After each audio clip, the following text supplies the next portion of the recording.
대한민국 국지전입니다. 한반도 국지전.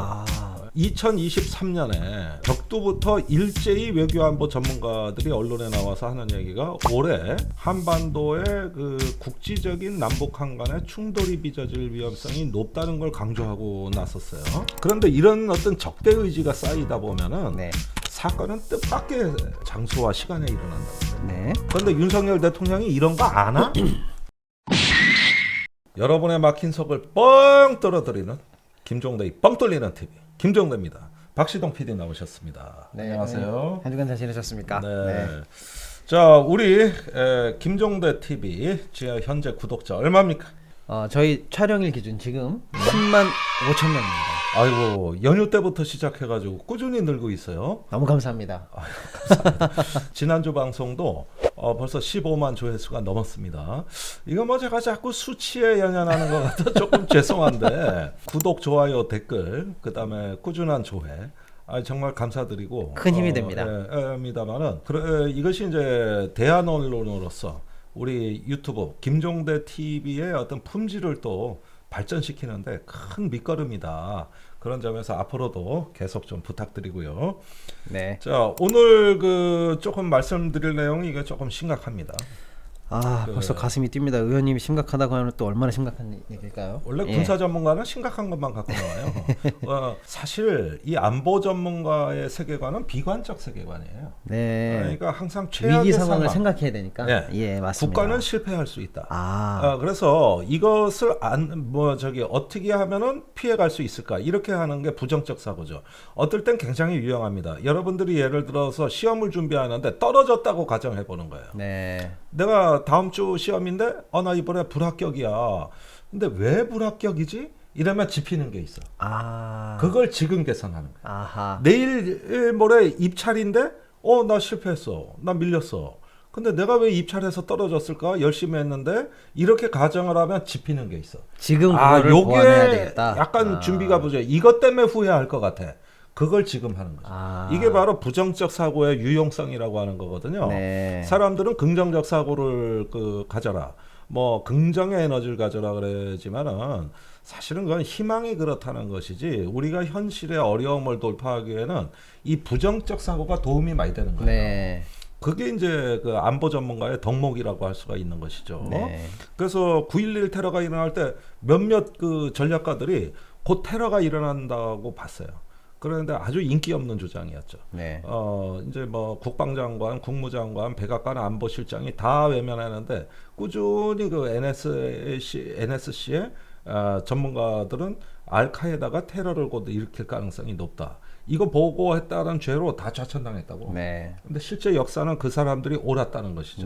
그러니까 안이한 사고가 아니라 무언가 부정적이고 실패할 수 있다는 어두운 사고가 의외로 낙관적 결과를 낳는다.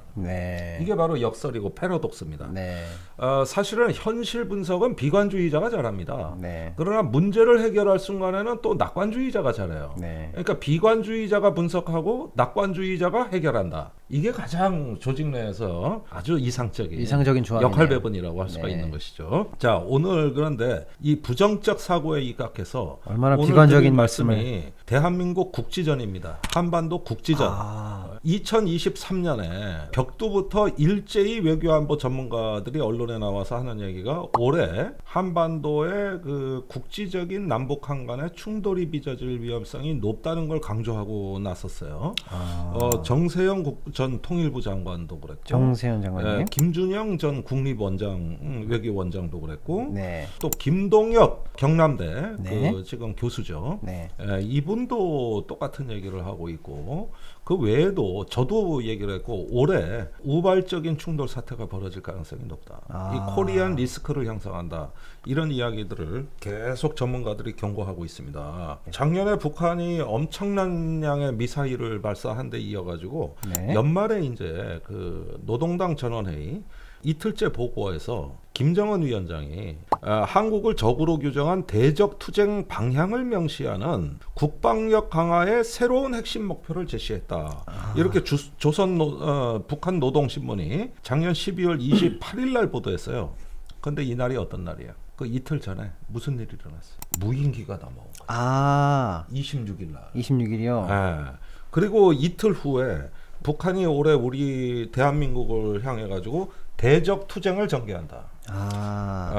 이 과거에 잘 안 썼던 말인데 네. 작년부터 이런 말들이 김여정 노동당 부부장이 좀 하더니 이제는 8기 전원회의 네. 가 끝나고 아예 보도자료로 내버렸단 말이에요. 네. 여기에서 이제 김정은 위원장이 당과 공화국 정부가 국권 수호, 국익 사수를 위하여 철저히 견지해야 할 대외 사업 원칙과 대적 투쟁 방향을 제시했다. 자, 살벌하죠. 예, 요 말이 있던 시기는 또 어떤 시기일까? 윤석열 대통령이 북한에 대해 가지고 확전을 두려워하지 말고 대응해라. 네. 그다음에 100배 1000배 보복해라. 네. 압도적이고 우월한 전쟁을 준비해라. 이 말 나올 때요. 양쪽이 최고 지도자 간의 네. 말의 전쟁이 이미 시작된 느낌이네요. 그렇죠. 이런 게 이제 입에 붙어버리니까 이게 습관이 돼가지고 1월에 아랍에미레이트까지 가서 북한은 적이다, 이란은 적이다 이런 얘기가 나오는 것도 네. 이상할 게 없는 거야. 네. 계속 그러고 있었다고. 자, 그런데 제가 오늘 좀 세심하게 살펴드려야 될 거는 뭐냐면은 이렇게 남북 지도자가 얘기하는 건 뭐냐면 거대 담론입니다. 일종의 네. 어떤 우리가 어마어마한 전쟁을 준비하고 있어. 가만 안 둘 거야. 그리고 우리나라도 한미 간에 지금 확장 억제력이 완전히 공동 기획, 공동 실행되고 있어. 북한 가만 놔두지 않을 거야. 네. 이렇게 거대 담론 차원에서 네. 이루어지죠. 사실은 이거랑은 별로 무섭지 않아요. 네. 그런데 이런 어떤 적대 의지가 쌓이다 보면은 네. 사건은 뜻밖의 장소와 시간에 일어난다는 거예요. 네. 미세한 분야에서 일어난다는 거예요. 거대 담론이 아니라 예. 미세한 담론, 미시적 차원에서의 작은 분쟁이 일어난다는 것이죠. 네.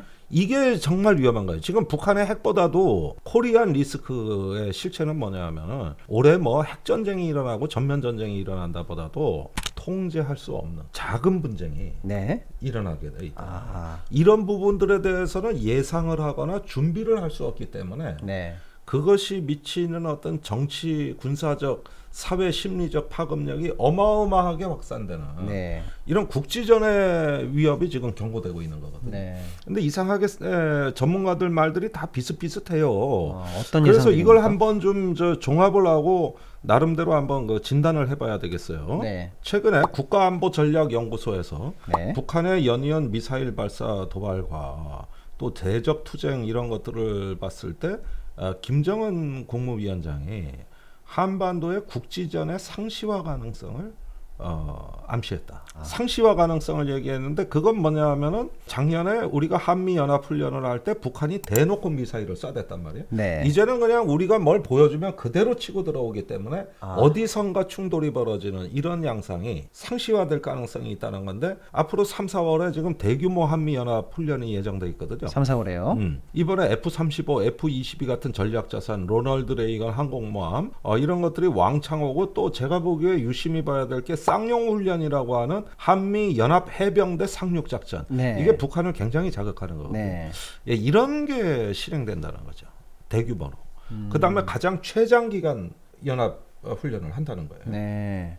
그러면은 이런 자극을 받으면 무슨 일이 일어날까? 바로 전쟁으로는 안 가겠지. 그런데 4월부터 꽃게잡이철이 시작이 됩니다. 네. 그런데 아시다시피 지금까지 꽃게라는 게 뭐 백령도, 연평도에 주로 어장이 형성돼 가지고 이상해. 이놈들은 꼭 NLL로 와. 꽃게가. 누가 GPS를 딴 거기다 데도 안 달아놨을까요? 가고. 꼭 골로 온다고. 예, 예. 자, 그게 답니까? 요즘 동해에서 때 아닌 오징어잡이 어장이 네. 요 몇 년째 성업을 이뤘는데 예.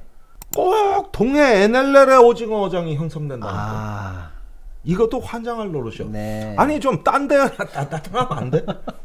오징어하고 꽃게한테 연락할 수도 없고 이거 큰일이네. 예. 근데 꽃게와 오징어가 난류성 어종이라 수온 19도에 산다고. 네. 19도가 가장 활발히 움직이고 17도부터 이제 활동을 시작해서 19도가 되고 이때 이제 산란도 하고 네. 짝짓기도 하고 네. 뭐 여러 가지 이동이 많을 때고 이게 어군이 형성될 때예요. 그런데 매년 어업 조항이 다르지만은 이게 안정적으로 수온이 형성되는 구역이 생기면 거기가 어장이 되는 거거든요. 그렇죠. 그러니까 물의 온도가 일정하게 알맞게 온도가 유지되면서 이렇게 물이 뭉치는 거예요. 예. 여기가 위험한 지역이야. 네. 근데 안 잡히는 해는 어떠냐면 이게 다 흩어져. 네. 그러면은 저기 꽃게나 오징어가 이렇게 군집을 이루질 않는다. 예. 그때는 망하는 거예요. 어민들이 안 잡혀. 네. 그럴 때가 있어. 네. 그러니까 수온 19도 어업이 전쟁이 되는 거. 네. 이게 한반도에 지난 30년간 봐왔던 역사입니다. 네. 수온 19도가 평화와 번영과 풍어기의 축제가 벌어져야 되는데 여기서 전쟁이 일어난단 말이야. 분쟁이 일어난단 저는 말이야. 의원님이 왜 19도를 이렇게 잘 알고 계시나 했더니 이게 상당히 의미 있는 숫자였군요. 그렇죠. 그러니까 한반도의 우발적인 충돌은 뭐 합참이나 국가안보전략연구소의 보고서 보지 마시고 수산업연구소라고 있어. 네. 거기에 올해 조업 전망 그거 보는 게 차라리 한반도 정세 전망하는데 거의 그대로야. 올해 대풍이 예상이 되면은 그 NLL에서거든 주로. 그러면 거기가 위험해진다는 거죠. 상호 자극하는 거대 담론들이 켜켜이 쌓인 전제 위에서 한미 연합훈련이라든지 우리 쪽에 군사적 긴장을 높이는 얘기들이 진행이 되면 마침 그 기간이 서해에서는 꽃게, 동해에서 오징어랑 겹치면 그렇습니다. 이게 북한의 국지전에 도발의 타겟이 될 수도 있다. 그러니까 이게 이렇게 되는 겁니다. 원리는 오징어나 꽃게잡이에는 남북한이 다 목숨을 걸어요. 네. 북한도 외화벌이가 엄청 중요하거든요. 그러니까 남북한 어선들이 NLL 부근으로 결집을 하는 거고 네. 그 어선들을 경비하기 위해서 경비 함정이 따라가는 거예요. 그렇군요.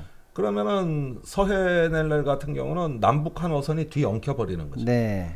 그 외곽의 경비정들끼리 서로 네. 대치하고 있다가 네. 상황이 통제가 곤란할 땐 경비정들이 앞줄로 나섰는데 그때 분쟁이 발생했다 이게. 아하. 네. 그러니까 1999년에 제1연평해전을 한번 보기로 하겠어요. 제1연평해전이요. 네. 네. 자, 중요한 교훈이 나갑니다. 네.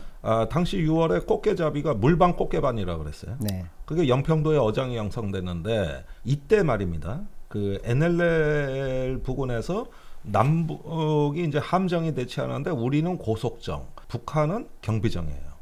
이런 어떤 그 작은 함정, 이게 기동성 있게 경비하는 네. 이런 어떤 경비정들이 대치하고 있었는데 여기서 이제 밀어내기 기동이라고 해가지고 NLL을 넘어오는 걸 총포를 우리가 쏠 수는 없으니까 그럼 전쟁이 일어나니까 배로 들이받은 겁니다. 네. 이게 밀어내기 기동이라고 네. 하는 거예요.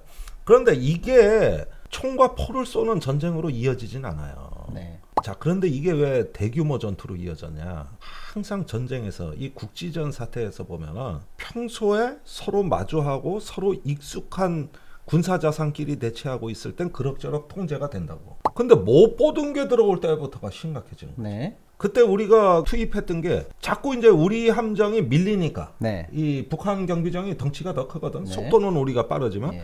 근데 이렇게 치고 밀리고 이게 TV에 나가니까 네. 합참의장 제시가 야, 안 밀리게 큰 함정 보내 이런 거야. 그래서 간 게 뭐예요? LST 다목적 수송함이 간 거예요. 아하. 그때 당시 한국 해군의 제일 큰 배요. 그 정도로 큰 게 같네요. 네. 전투 능력이 없어. 산만해. 그런데 얘는 한 번 선회하는데 15분이 걸려. 그렇게 굼뜨고 이런 어떤 그 접촉 수역에 오면 안 되는 배였는데 네. 의장이 이함대에서는 절대 들어오면 안 됩니다. 그런데 뭔 소리야 임마, 저쪽에서 몸으로 밀고 노래니까 몸으로 막아. 제일 큰 거 보내, 튼튼한 거. 네. 이러니까 LST 큰 게 들어오니까 북이 못 보던 게 뭐 3만원 배가 들어오거든. 예. 그래? 우리는 딴 거 보내. 어뢰정이 들어온 거야. 아하. 그러니까 이때는 긴장의 수준이 달라진 거지. 그러네요. 그 직주얼의 한 방이면은 이 LST는 침몰이야. 그렇죠. 그러니까 그 어뢰정을 제압하려고 우리가 가서 전속력으로 들이받고 네. 그 들이받은 충격으로 북한의 그 해군 병사들이 바닷속으로 빠지고 예. 그때 어뢰정의 후미에 있는 5명이 물속에 빠지더라 이거야. 네. 그 순간 옆에 있던 경비함에서 경비정에서 684정이라 그래요. 예. 거기서 총을 쏜 거야. 아하. 그러니까 기다렸다는 듯이 이제 우리가 싹쓸이 해버린 거지. 아. 총포탄으로 완전히 다 그냥 격파시켜버린 거. 이게 제1연평해전이에요. 그러니까 보라고. 요게 못 보던 전력이 들어가면은 이게 긴장이나 이런 게 달라지고 여기서 이제 통제할 수 없는 그 분쟁이 순식간에 네. 일어나는 확전이 되는 거거든요. 차원이 다른 레벨로 들어가 버렸네요. 그렇습니다. 네. 천안함 사건 한번 봅시다. 네. 2010년 3월 26일 날 천안함이 이제 침몰이 시작된 전대미문의 사건이 벌어졌는데, 네. 자, 이 사건 잘 보십시오. 당시에 누가 쌌냐 마냐 하는 것보다도 이런 류의 사건이 일어날 만한 구조적 요인이 뭐냐. 당시 1월부터 우리 합참의 그 NLL 방어 계획이 바뀐 거예요.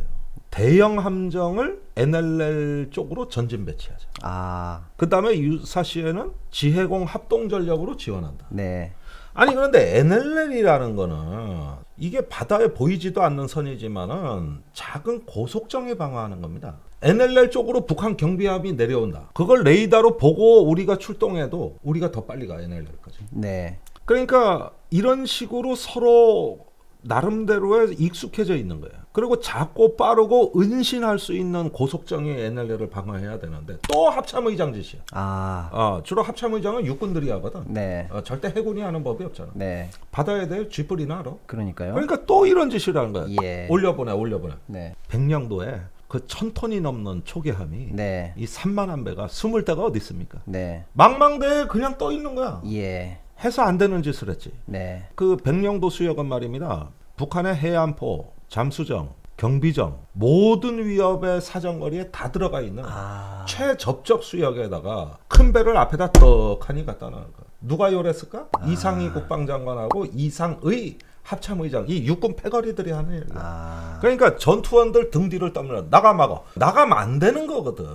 은폐도 없는 무방비 타겟이 돼서 한복판으로 달려갔네요. 예. 북한 잠수정 매복에 딱 걸리는 거예요. 내가 그 사건을 뭐 실제로 본 건 아니지만은 진상을 확신할 수는 없지만은 모든 어떤 그 불의의 사건이 벌어질 요인들이 차곡차곡 쌓이는 거지. 네. 자, 그러니까 제가 여기서 말씀드리는 거 뭐예요?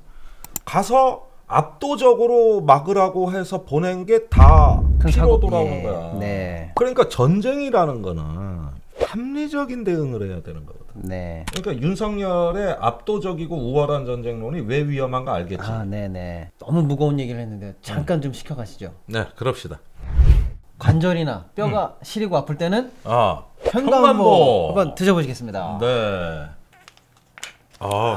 진하죠, 형님. 예, 어릴 때 그 아주 그 맘씨 좋은 한약방에 어머니하고 찾아갔을 때 그때 냄새와 맛이 똑같네요. 네. 아주 진한 우리 편관보는 관절 건강을 위해서 식약처 기능 원료인 MSM과 NAG의 관절 통증 기능 개선 인체 적용 시험을 완료했다고 합니다. 프리미엄 부원료 30종을 꼼꼼하게 이 한 포에 정성껏 담았다고 합니다. 제약 전문 기업인 중해제약에서 꼼꼼하게 품질 관리해서 생산을 했다고 합니다. 관절 건강, 뼈 건강에는 편관보.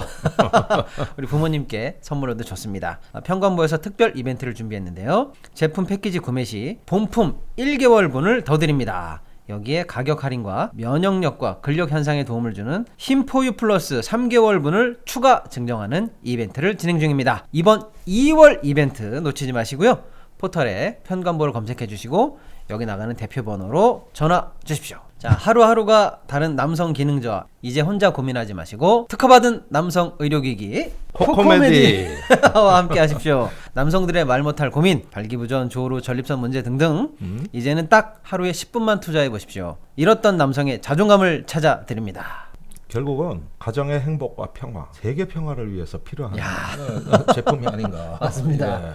이런 게 잘 되고 욕구가 이렇게 어느 정도 충만해지면 국가 간의 전쟁도 없어지고 가정폭력도 없어지는 맞습니다. 특허는 물론 식약처에서 인증받은 의료기기이면서 미국 FDA에 등록된 제품으로 안전성과 효과를 입증받았습니다. 개인정보 확실히 보호되니까요. 망설이지 마시고 일단 무료 상담 받아보십시오. 코코메디가 2월 특별 이벤트를 준비했습니다. 우리 김종대TV 애청자분들을 위해서 300분 한정 특별 가격 할인!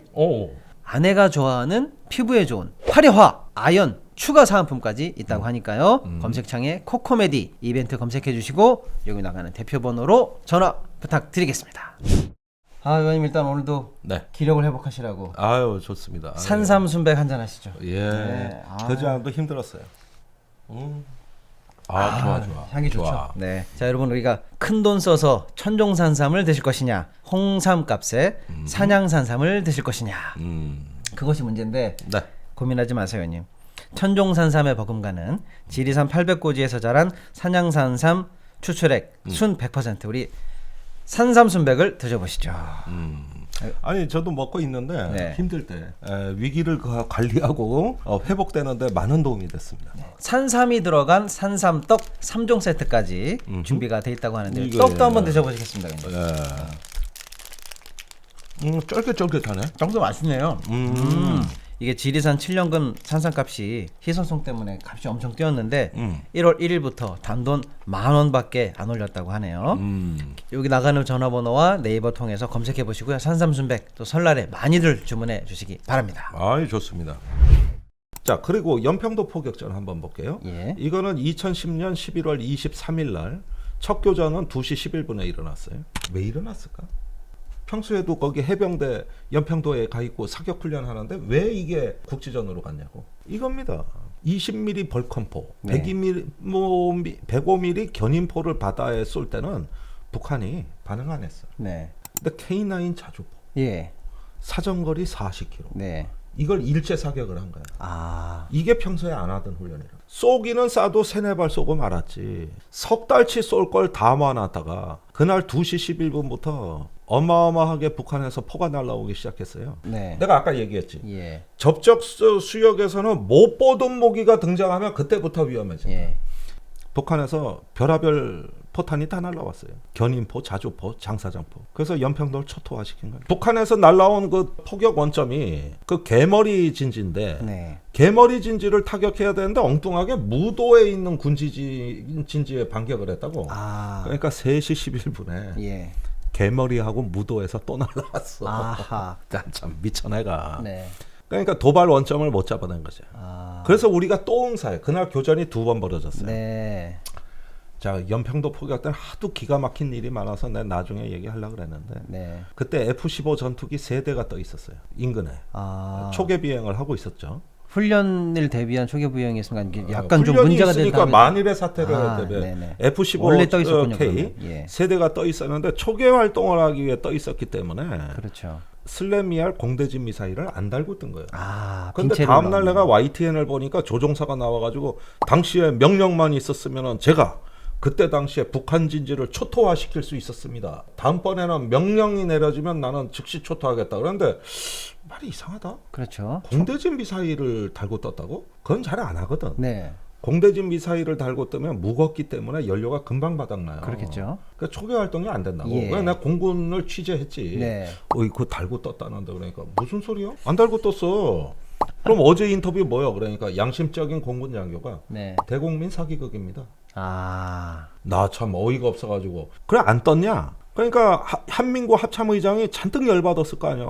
아니 인근에 함정도 대응할 함정이 없다. 전투기는 떴는데 미사일 안 달고 있댄다. 네. 총 안 갖고 나간 거랑 똑같은 거죠. 네. 열받은 거요. 그래가지고 내가 책임질 테니까 전투기를 띄워라. 네. 공대지 탑재해서. 네. 그런데 합참 장군들이 2패로 갈라졌어. 예. 띄울 수 있다는 파. 예. 이거 자위권 행사해야 된다. 예. 안 된다. 미군 허락받고 해야 된다. 네. 이건 연합사 한미 유엔사 교정 규칙을 따라야 된다. 예. 교전이 벌어지는 그 와중에도 장군들이 2패로 갈라져 싸워. 그러다 한민구 장관이 안 되겠다. 그 3시 40분쯤에 내가 책임질 테니 띄워 이 새끼야. 이랬을 거 아니야. 네. 대구에서 떴어. 예. 그런데 문제가 9시 반에 도착했어.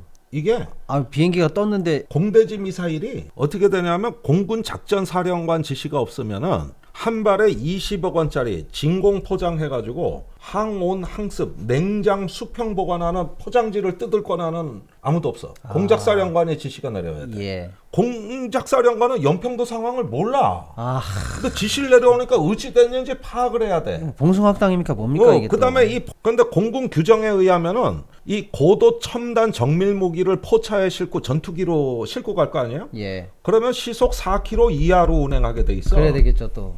그 활주로를 네. 이번엔 또 조종사들이 난리가 났어. 프리 ATO라고 사전 할당 표적이라는 게 있어. 한반도 전쟁이 나면은 네. 그 정해진 표적으로 가게 다 자동화돼 있거든. 네. 근데 무도 개머리는 못 듣던 표적이거든. 아. 그러니까 조종사가 표적 브리핑을 받아야 돼. 그렇겠네요. 그 사이에 공대지 미사일에다가 타격 지점에 좌표를 입력해야 돼. 예. 이러는데 또 한두 시간. 네. 그래가지고 떠가지고 오니까 밤 9시 반. 예. 그래가지고 합참의장이 이제 쏠 대기하고 있어. 예.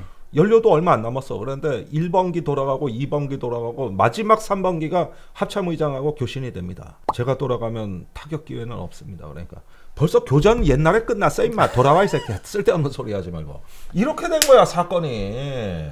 그게 11월 23일 날 하루에 일어난 일이에요 이게. 예. 그러니까 봐봐. 뭐하러 K9 자주포를 쐈으며 그렇죠. 쏘더라도 몇 발만 쏘고 말지. 이렇게 다량의 사격을 할 정도라면 이건 북한이 처음 보는 거기 때문에 당연히 위험이 있을 거고 예. 화력 도발 징후가 정보본부에서 3건이 들어왔고 네. 그것도 오전 오후 다 들어왔다고. 아. 그러면 그걸 대비해야 되는 지해공 합동 전력이 준비돼 있어야 되는 건데 안 해놨단 말이에요. 네. 국지전은 이렇게 일어나는 거예요. 이렇게 무능할 수가 국지전은. 있네. 네. 제가 한반도에 교전이 벌어진 걸 분석하면 한결같아. 네. 이렇게 압도적으로 뭘 하라 그래가지고 잔뜩 내보내놓고 아무도 통제가 안 되는 거야 이게. 네. 이러해서 주로 국지전이 일어나는데 남한이나 북한이나 교전을 하고 싶어서 하겠습니까? 만약에 저기 못 보던 전략자산이 튀어나왔는데 이걸 갖다 묵인하거나 방조하면은 나중에 나한테 떨어질 문책이 뭐야? 뭘 해든 해야 될 거 아니에요. 그렇죠. 북한 지휘관들도 똑같을 거 아니에요. 네. 이럴 때 미처 통제할 틈도 없이 순식간에 터져버리는 거예요. 예. 이겁니다. 네. 그게 연평해전 천안함 연평도의 교훈이에요. 예. 이번에는 어떠냐? 이번에 2023년에 만약에 유사한 사태가 일어난다면 똑같을 거냐? 아니에요. 더 치명적이고 더 심각합니다. 네. 북한이 몇 번 이제 남한 측의 강경한 군사적인 흐름이 관찰이 되고 네. 예고가 됐다면 네. 여기는 분쟁 지역이라는 게 이제 공식화돼 버렸기 때문에 네. 이때는 필승 전략으로 나온다. 과거와 같은 우발적인 게 아니다. 자, NLL에서 상황이 벌어졌어. 똑같아 옛날하고. 꽃게잡이 뭐 할 때 이렇게 부딪힐 상황이야. 똑같아. 그러면은 북한이 이걸 알고 있기 때문에 해안포를 몽땅 다 개방해 놓을 거예요. 네. 연평해전 땐 그게 없었어요. 예. 그때도 함정끼리 충돌하면은 북한이 불리한 거를 알고 있기 때문에 만약에 승리가 목적이었다면은 북한의 해안포가 불을 뿜었을 겁니다. 예. 근데 자기들도 어하다 순식간에 당해버려 기회를 놓친 건데 네. 이번에는 북한의 해안포가 다 개방된 상태에서 네. 그런 상태에서 무인기가 날아와서 정찰을 하고 이런 게 동시에 다 이루어진다 이거예요. 네. 그 다음에 북한 쪽에 타격 자산들이 다 준비되는 거예요. 네. 이게 과거와 다르지. 왜? 저번에 해봐서 아니까. 네. 그 다음에 김정은 위원장이 대적 투쟁을 하라 그랬어 안 그랬어? 그게 다른 거예요. 네. 이번에 우발적인 게 아니라 우발적 상황에 계획된 대응이 나온다는 거죠. 네. 근데 서북해역 우리나라 연평도 백령도 있는 데가 어떤 데입니까? 거긴 북한 육지하고 광활한 육지가 있는데 여기는 좁쌀만한 섬 우리 5개밖에 전력을 어디 갖다 놓을 거예요? 불리해. 그러니까 이런 데서 위기를 통제하기 위해선 제한된 운영을 하고 만약에 북한의 해안포가 이렇게 있고 그렇다면 우리 군이 주업 금지시키지. 네. 어민들 난리가 나겠지 이번에는. 네, 난리가. 네. 그러면은 어떻게 해서 야 우리도 국익이 있는데 우리 경제 활동을 왜 쟤들 무서워서 못해 해서 강행이 되면 어떻게 되느냐. 이젠 해안포가 다 개문을 하고 있고 그 다음에 무인기가 날라오고 저쪽에 전략 자산들이 전부 준비 태세로 벌어졌을 때 그때 현장 지휘관이 과연 판단할 수 있겠느냐. 네. 여기서 군사 행동을 하면 지가 죽어. 예. 뭔가 압도적으로 뭘 보냈다가는 네. 천안함 연평도 똑같아져. 네. 그래서 올해 국지전 양상은 남북한이 다 독이 올라 있기 때문에 필승 전략으로 가고 지해공 합동 전력을 대기시켜서 과거와 같이 3시 45분에 F-15 떠라 그랬는데 9시 반에 오는 이런 사태가 없습니다. 네. 그리고 그때와 달라진 게 있어요. 당시에는 미리 좌표를 입력을 미사일에 시켜놓고 떠서 거기만 타격할 수 있었어요. 그 사이에 한국 공군에 무기가 성능이 개량이 돼가지고 지금은 공중에서도 좌표 변경이 돼. 아하. 그러니까 이제 미리 띄워놓는 거예요. 네. 이걸 하고 싶은 거 아니야 지금. 이 얘기를 하고 싶은 거잖아. 아하. 자 이렇게 해서 확전의 강도가 높아지는 것이죠. 네. 그러니까 올해 동해나 서해나 절대적으로 안정이 돼야 되는 거예요. 그런데 윤석열 대통령이 이런 거 아나? 그리고 MB 때 큰 게 가서 지키면은 당연히 북한이 굴복할 거라고 생각하고 그게 안보를 지키는 길이라고 했는데 그게 안보를 망쳤어. 네. 이게 바로 군의 역설이라는 겁니다. 네. 이것까지 읽어내는 통찰력이 군사 전문가 전략가들의 품격인데 네. 어떻게 된 게 대통령 군대 안 갔다 왔어. 김성한 안보실장 하루 군대 갔다 왔어. 입대 1위 저녁 1인 석사장교 출신이요. 예. 김태효 안보실차장 병역 면제자요. 예. 어떻게 된 게 안보 라인에 똑바로 군대 갔다 온 놈이 없냐 그래. 그러니까요. 저기 병역 면제자들도 공무원 될 수 있고 다 할 수 있어요. 네. 그러나 안보 문제만큼은 아니지. 그렇죠. 다른 분야는 그렇게 해도 되지만. 네. 그럼 의원님 이런 식으로 확전에 대한 기운이 켜켜이 쌓여 있을 때 한쪽이 오판을 해서 평소에 보지 못하던 압도적인 균형을 깨는 전력이 배치되면서 우발적 충돌이 발생하면 올해 같은 경우에는 치고 빠지는 시기에 말 그대로 분쟁 수준이 아니라 필승 전략으로 맞붙게 되기 때문에 그야말로 국지전이 될 가능성이 높다. 이런 무서운 예측을 해주셨는데 그렇죠. 이거를 통제해야 되는 지금 우리나라 안보 라인이 다 이런 군의 역사에 대해서 전혀 감이 없고 군대도 안 갔다 온 사람들이 있다. 그럼 어떤 일이 사고라는 거예요. 극단적 사고. 과도하게 자산을 투입했다가 운용하는데 통제하는데 실패하는 거죠. 자, 진짜 위기는 말입니다. 국지전이 일어난다는 게 아니에요. 그 국지전이 일어난 위기 상황에서 내가 뭘 해야 되는지 모르는 거야. 네. 통제를 못하는 거야. 이게 진짜 위기의 본질이야. 이 병역 면제자들이 그런 식의 패닉 상태에 빠지는 거예요. 그때 이명박 대통령이 그랬어요. 이걸 엘리트 패닉이라 그러는 건데 네. 현장 지휘관한테 적절한 어떤 지침을 못 주는 거지. 왜냐? 몰라. 네. 우선 내 자신이 패닉에 빠지는 거예요. 예. 그게 MB의 그때 천안함 연평도 당시의 현장의 네. 상황이었고 네. 국방부 장관은 또 웃겨. 연평도 포격전이 터졌을 때 김태형 국방장관이 예결위 참석하고 있었거든. 네. 국회. 네. 근데 서가번 예결위원장이 사회를 보다가 속보가 왔네. 연합뉴스에 연평도에 북한 뭐 포탄이 떨어져 하고 일보가 날라오니까 김태형 장관 빨리 가서 일 봐요. 여기 있을 때가 아닌 것 같은데 왜 여기 있냐? 왜 여기 계속 앉아 있어? 그러니까 다 보고 받고 있습니다. 그런데 김태형도 모르는 거야. 이거 뭐야 이거? 뭐야? 예. 그러니까 앉아 있는데 참모들이 쪽지는 계속 넣어준 거야. 네. 안 가고 있네. 뭐 하는 가라 겁니까, 그랬는데도. 예. 그러다 가만히 생각해 보니까 가야 될 것 같아. 네. 그때는 1차 교전이 벌써 끝났을 때요. 예. 그래가지고 야 빨리 합참 방카로 가자. 지휘 통제실로 가자 하고 차를 타고 가다가 보니까 가만히 있어봐. 대통령이 이거 전화 오고 막 이러네. NSC가 전화 오네. 야, 차 돌려. 청와대로 가. 이래느라고 하다가 하는데 그때는 MB가 이미 갔더니 두 번째 교전이 벌어지죠. 예. 3시 때. 네. 그것 때문에 잘린 거예요. 이놈의 국방장관은 필요할 데 없어. 저 천안함 때도 저 대통령보다 늦게 알았잖아. 네. 그래가지고 김태형 장관이 그때 속으로 생각했다는 거 아니야. 예. 야, 이제 진짜 사표내야겠다. 나한테 털어놓더라고. 여러분들 뭐 압도적이고 우월한 대응 뭐 어쩌고저쩌고 하는데 이 국지적 사태 의외로 준비 안 돼 있습니다. 우선 최상층의 엘리트층부터 패닉 상태에 빠지는 거예요. 제1연평해전이 왜 일어났어? KBS 9시 뉴스에 우리 함정이 북한 함정 들이받는데 피하는 장면이 나가는데 합참의장이 대노했다. 네. 큰 함정 보내라. 이래서 벌어진 거야. 천안함 왜 일어났어? 이상희 국방장관이 MB한테 찾아가 비밀 보고로 압도적으로 올려보내 방어하겠습니다. 보라는 바람에 깨진 거야. 압도적으로 하라 그럴 거 아니야. 저쪽에 해안포 개문대 있지. 무인정찰기 날라오지. 여기는 있지. 잠수정이 올지도 몰라. 어떻게 해야 돼? 우리도 다 보내. 네. 이렇게 되는 거지. 그리고 어쩐다? 거기는 북한한테 유리한 수역이다. 그렇죠. 자, 그런데 동해 어떨까요? 동해 어민 북송 사건 그거 다 왜 일어나냐고. 원래 동해는 그런 사건이 안 일어났다고. 네. 그때 오징어 잡이가 성어를 이룬 거야. 안 잡히던 오징어가 잡히니까 동해에서 이상한 일들이 자꾸 일어나는 거야. 그걸로 지금 저 서욱 국방장관 저 구속됐었고, 네. 서훈 안보실장 지금 구속돼 있고 조사받는 거 아닙니까? 네네네. 그 북송 어민 사건으로. 이런 거 대비할 수가 없는 거예요. 지금 용산요, 제가 본 최약체입니다. 이 사람들이 위기 관리를 하고 위기 통제를 할 수 있냐. 지난번 무인기 때 네. 처음에 은평구에 무인기 날라왔다 그랬을 때는 어땠어? 전쟁 나는 줄 알았어요. 천배백배 얘기하길래. 네. 그런데 며칠 뒤에 용산이 뚫린 게 밝혀졌어. 비행금지고요. 이때는 또 아무 사건도 아니래. 네. 스치듯 지나가. 용산 안 뚫렸다고 우겨.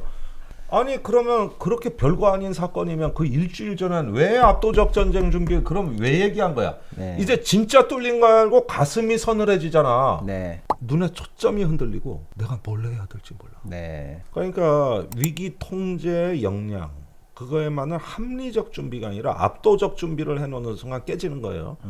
자, 군의 대응이라는 것은 네. 강경한 대응이냐 온건한 대응이냐가 초점이 아니에요. 합리적 대응이 초점인 겁니다. 설령 국지적인 사태가 발생했다 하더라도 그것이 치명적 사태로 발전하지 않을 수 있도록 관리하고 조정해내는 능력, 이걸 위기관리 능력이라 그래요. 네. 근데 우리의 관성은 압도적으로 하게 돼요. 다 내보내 이렇게 돼 있는 거예요. 근데 바다나 어떤 국지적인 공간, 작은 공간 안에서의 그것은 과도한 군사력이 투입돼서 통제불능의 사태가 됐을 때 그때 국가는 무너지는 겁니다. 올해 이게 제일 위험한 거예요. 이건 한미연합의 확장 억제력으로도 해결할 수가 없고 우리가 핵무장을 해도 이 문제는 해결 안 되는 거예요. 그렇죠. 군사력이라는 것은 이런 걸 부단히 연습하고 훈련하고 연구하면서 좋은 리더가 이런 걸 합리적으로 관리할 수 있도록 우리가 평소에 이 통찰력을 갖고서 이걸 준비해 나가는 건데 말만 앞세우고 있어요. 그러다 보면 대적 투쟁, 뭐 압도적 전쟁론이 부딪히면 어떻게 돼? 이러려면 밑에 군대가 얼어버리는 거야. 야, 나 어설프게 대응했다가 위에 가서 깨져. 나 군복 벗고 숙청돼. 이걸 두려워하는 경직된 군인들이 있으니까 이때 위기 관리가 안 되는 거죠. 무조건 강대강으로 되게 돼 있는 거죠. 이게 올해 우리 수온 19도의 어떤 풍요의 바다가 전쟁의 바다로, 생명의 바다가 죽음의 바다로 이렇게 바뀔 수 있는 일순간에 일어날 수 있는 거고, 이건 국제 정세나 한반도 정세와 무관하게 현장에 강요된 압력이다. 이랬을 때가 위험해진다 이게. 그래서 올해 제가 앞으로 여러 가지 안보 사태가 일어날 걸로 예상이 되기 때문에 이 어떤 좀 일선의 어떤 우리 전투 군사 정세라고나 할까 이런 것들을 제가 설명을 해드릴게요. 과거에 이런 국지전의 사태를 봤을 때 제가 이런 걸 관찰하면서 느끼는 건데 의외로 지난 모인기 사태 때 보여줬던 무능과 무책임이 바로 우리가 이걸 관리할 수 있는 준비가 안 돼 있다는 걸 보여주는 것이죠. 그런 면에서 권력관계가 작동하고 책임의 문제에 추궁을 두려워하는 군인이 또 이 공명심에 불타는 군대가 결국은 큰 비극을 초래하고 누군가의 피로써 되돌아온다. 이게 제가 오늘 말씀드리는 결론입니다. 올해 신년 초지만 한반도의 평화를 위해서 반드시 우리가 한번 생각해봐야 할 국지전의 위험성에 대해서 좀 무섭긴 하지만 의미 깊은 얘기 잘 들었습니다. 감사합니다. 김종대 뻥 뚫리는 TV